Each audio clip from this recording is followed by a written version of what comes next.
प्रदेश में नगरीय निकाय चुनावों का शंखनाद हो चुका है, जिसके बाद आचार संहिता भी लग गई है। आरक्षण प्रक्रिया से त्रुटि लेकर नगरीय निकाय चुनाव, त्रिस्तरीय पंचायत चुनाव को लेकर सीसीएन शार्क न्यूज के खास मेहमान आरटीआई कार्यकर्ता और समाज सेवी अली हुसैन सिद्दीकी ने कई महत्वपूर्ण खुलासे किए। छत्तीसगढ़ प्रदेश में नगरीय निकाय चुनाव, त्रिस्तरीय चुनाव का बिगुल बज चुका है, जिसको लेकर कल आचार संहिता भी लागू कर दी गई है। मैं आपको बता दूं कि आज हमारे साथ खास मेहमान हमारे साथ जुड़े हैं आरटीआई एक्टिविटीज और समाज सेवी अली हुसैन सिद्दीकी जी। आपको एक बार बता दूं कि राज्य सरकार ने आरक्षण प्रक्रिया में कई प्रकार के संशोधन 2024 में किए हैं। उनसे जानेंगे कि क्या कुछ संशोधन किया है और आरक्षण को लेकर किस प्रकार की त्रुटियां सरकार के द्वारा की गई है, जिसको लेकर यह चुनाव अभी जो होने वाले हैं। सर, सर्वप्रथम तो आपका सीसीएन शार्क न्यूज में बहुत बहुत स्वागत है।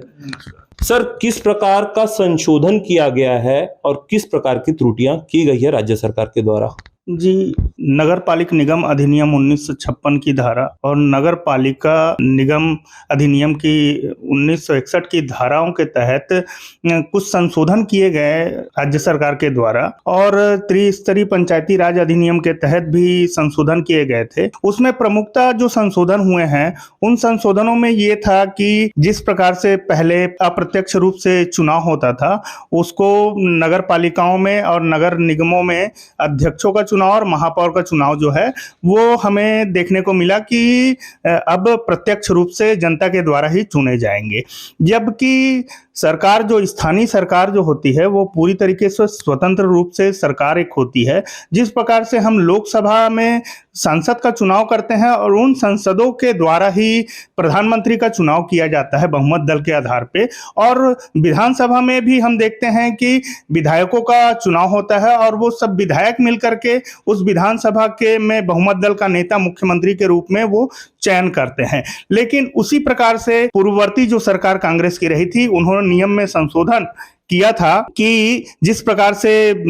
हमारे जो दोनों सदन है, विधानसभा और लोकसभा, और पहले भी आज से 20 साल पहले जो नियम थे, जो अधिनियम जब बना था, ये अधिनियम में भी उसी प्रकार से था कि जो पार्षद बनेगा वो पार्षद ही अपने महापौर का चयन करता। लेकिन अब सरकार को लगा कि हमारी यहाँ पे महापौर जो 14 की 14 सीट है वो कांग्रेस को जा चुकी है, कांग्रेस जीत चुकी है, तो इसमें कुछ संशोधन करके हो सकता है कि उन्हें किसी भी प्रकार का भय होगा। इस कारण से उन्होंने संशोधन किया, और संशोधन उपरांत उन्होंने जो महापौर और अध्यक्षों का जो चुनाव है वो जनता के द्वारा प्रत्यक्ष रूप से करने का निर्णय लिया। लेकिन मैं देखता हूं कि इस निर्णय के आधार पे अगर हम देखते हैं कि महापौर का चयन किसी अन्य दल का होता है, अलग दल का होता है, मान लिया जाए कि कांग्रेस का अगर महापौर बनता है या बीजेपी का महापौर बनता है, और वहां पे बहुमत जो है, पार्षदों की बहुमत जो है वो दूसरे दल का होता है, विपक्षी दल का होता है, मान लिया जाए कि बीजेपी का महापौर है और वहां पार्षद ज्यादा कांग्रेस के अगर जीत करके आते हैं,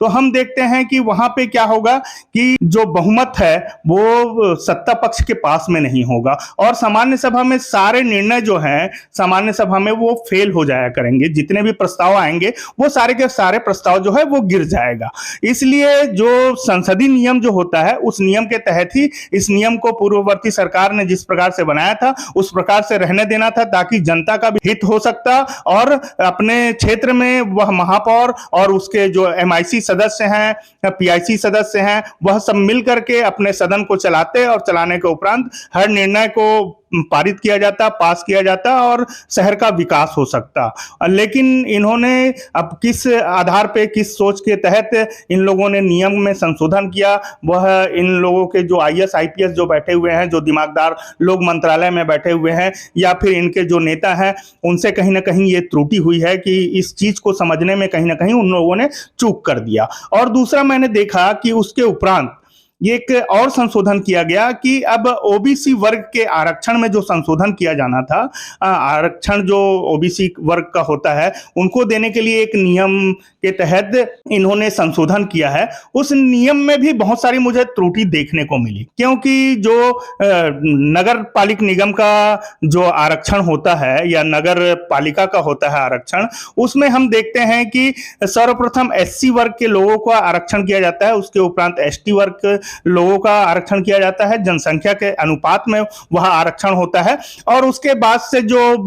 पूर्व में जो नियम थे कि 25% जो ओबीसी वर्ग के लिए आरक्षित रखे गए थे, लेकिन अब राज्य सरकार, जो बीजेपी की राज्य सरकार है, इन्होंने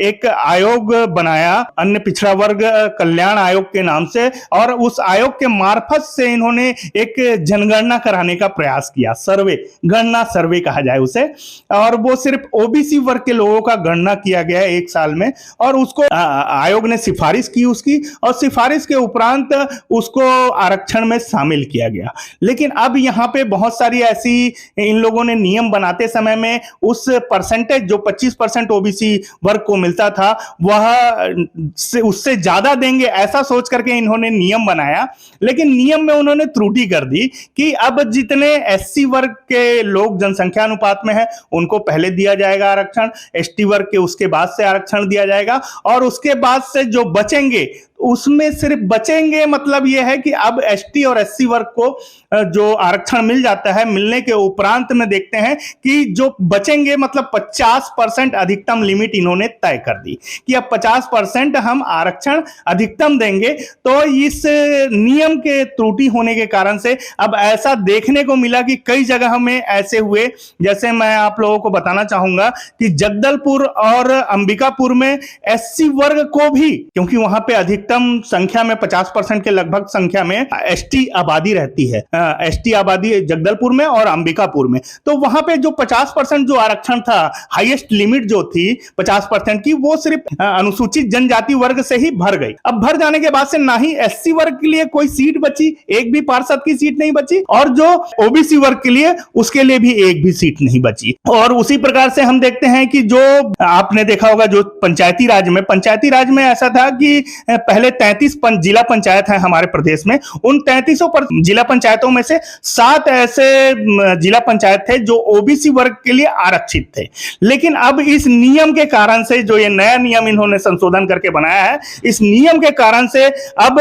33 में एक भी सीट जो है ओबीसी वर्ग के लिए जिला पंचायत में नहीं बची। एससी और एसटी वर्ग से ही वह पूर्ति हो गई 50%, और उसके बाद से ओबीसी वर्ग के लिए एक भी सीट नहीं बची। जो ओबीसी कल्याण आयोग ओबीसी वर्ग के लिए कल्याण करना चाहता था, वो उसकी जो नीति थी सरकार की कल्याण की, वो कहीं ना कहीं ओबीसी वर्ग के साथ में कुठाराघात कर गई। उन्होंने कहीं ना कहीं ओबीसी वर्ग के साथ में छलावा कर गए, और देखते हैं कि हम जो ये सरकार जो है ओबीसी वर्ग को हमेशा साधने का प्रयास करती है, कहीं ना कहीं इनसे नियम कानून बनाने में चूक हो गई, जिस कारण से हमारे प्रदेश की जो ओबीसी वर्ग की जो जनता है उनके साथ में बहुत कुठाराघात हुआ है और बहुत ही गलत हुआ है। मैं इस नियम कानून पे संशोधन चाहता था, मैंने आपत्ति भी की, अपनी बातों को मीडिया के माध्यम से पहुंचाने का प्रयास किया, आप लोगों के माध्यम से मैं चाहता था कि सरकार के कान तक मेरी बात पहुंचे और उन नियम कानूनों में जो संशोधन हुआ था उस त्रुटि सुधार किया जाए और कहीं ना कहीं सही हो। मैं आरक्षण प्रक्रिया जब हो रही थी रायपुर में, तो मैं वहां भी जाकर के अपनी दावा आपत्ति रखा, लेकिन मेरी दावा आपत्ति को न मानते हुए अपने मनमानी करने का प्रयास की सरकार ने। और जो आगे पहले भी मैं देखा था कि जिस समय मैंने कहा था कि रिसाली एससी होगा और उन लोगों ने ओबीसी महिला वर्ग के लिए आरक्षित कर दिया था, आज उन्हें दोबारा रिसाली को एससी करना पड़ा, त्रुटि सुधार करनी पड़ी। लेकिन इन्होंने फिर भी वहां भी एक गलती कर गए कि रायगढ़ और रिसाली का जब आरक्षण हो रहा था, दोनों एससी वर्ग के लिए आरक्षित हो गया था, तो दोनों जब महिला पहले भी थी तो उनको दोनों को चीट डालना था, और चीट डालने के उपरांत लॉटरी पद्धति से जिसका निकलता महिला उसे महिला करना था। लेकिन ऐसा ना करके रायगढ़ महिला थी बोल करके आपने रिसाली को महिला वर्ग के लिए, एससी महिला वर्ग के लिए आरक्षण कर दिया, जबकि यह भी रिसाली भी महिला ओबीसी महिला वर्ग के लिए आरक्षित था। कहीं ना कहीं लगातार चाहे कांग्रेस की बात करें चाहे बीजेपी की बात करें, तो दोनों में आरोप प्रत्यारोप का दौर जारी है। और ओबीसी वर्ग को लेकर, जो आरक्षण को लेकर जो आपने सवालिया निशान जो उठाया है, लगातार आरोप प्रत्यारोप कर रहे हैं, तो इसे आप किस दृष्टि से देखते हैं कि कौन किसके पक्ष पे ज्यादा भारी है? इसको आप क्या दृष्टि से आप देख रहे हैं? देखिए, मैं हमेशा संवैधानिक रूप से बात करता हूं, संविधान के अधीन रह करके बात करता हूं। मैं पार्टीगत जो राजनीति होती है उससे, दलगत राजनीति से उठ करके मैं चाहता हूं कि जनता का जो व्यवस्था है वो व्यवस्था का परिवर्तन होना चाहिए। सत्ता परिवर्तन तो आते जाते रहते रहते हैं, तो मैं उन सब विषयों पे उतना ना जा कह करके मैं चाहूँगा कि जो सरकार है वो जनता के हित में हमेशा निर्णय ले और ओबीसी वर्ग के साथ, एससी वर्ग के साथ, एसटी वर्ग के साथ, सभी वर्गों के साथ में समान अनुभाव से उनको देखते हुए उनके लिए नियम कानून और नीति बनाई जाए, ताकि राज करने के लिए नीति ना रह जाए, इस राज्य के लिए नीति बनाई जाए। ये लोग जो हैं, जो भी बीजेपी वाले लोग हैं या सरकार है, वो राज करने के लिए नीति बनाते रहती है, मैं देखता हूं, और मुझे गलत लगता है तो मैं उसमें रोक टोक जरूर करता हूं। चूंकि चाहे कांग्रेस की सत्ता है चाहे भाजपा का, आपने हमेशा सत्ताधारी दल को आपने आईना दिखाने का काम आपने किया है। तो इस बार का किस प्रकार का प्रयास आपने किया है, कहां तक आपने शिकायत की और कौन से कोर्ट में आपने याचिका लगाई है? देखिए, इस समय क्या हुआ कि मैंने आपत्ति जिला प्रशासन को भी आपत्ति की थी और उसके बाद से जो